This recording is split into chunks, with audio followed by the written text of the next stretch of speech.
苗栗通宵，城北里的乡亲出来抗议，讲高铁的列车驶过因遐产生的噪音，严重影响到因的生活。尤其是甲真侪老大人吵架，都爱食药才会当困。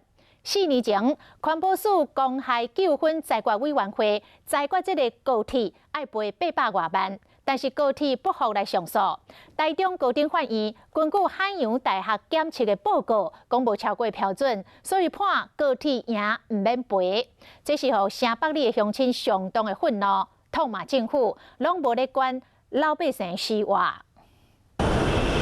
高铁列车经过发出来声音，住伫附近的居民拢挡袂掉。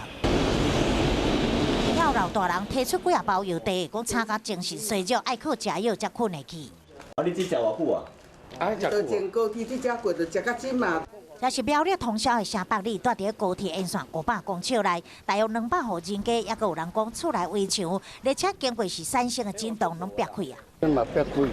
居民是真困扰。2015年是环保署公害纠纷裁决委员会裁决高铁爱赔偿26位居民833.8万，创下高铁因为噪音赔偿首例。但是高铁不服上诉，台中高分院判高铁免赔。专业鉴定单位，也就是海洋大学鉴定的结果，其实是没有超出的。那因此呢，从1审到2审，我都认为沿线居民的请求啊是不合理的啊，因此来判决这个台湾高铁公司胜诉。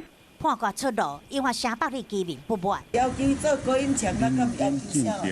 这拢无咧考虑到这百姓的死活。这判决的感觉，我就感觉讲，你即卖司法敢若对百姓，敢若无啥咧注重百姓啊。城北里的居民拍风司法，无顾人民的死活，无排除要找律师争取上诉。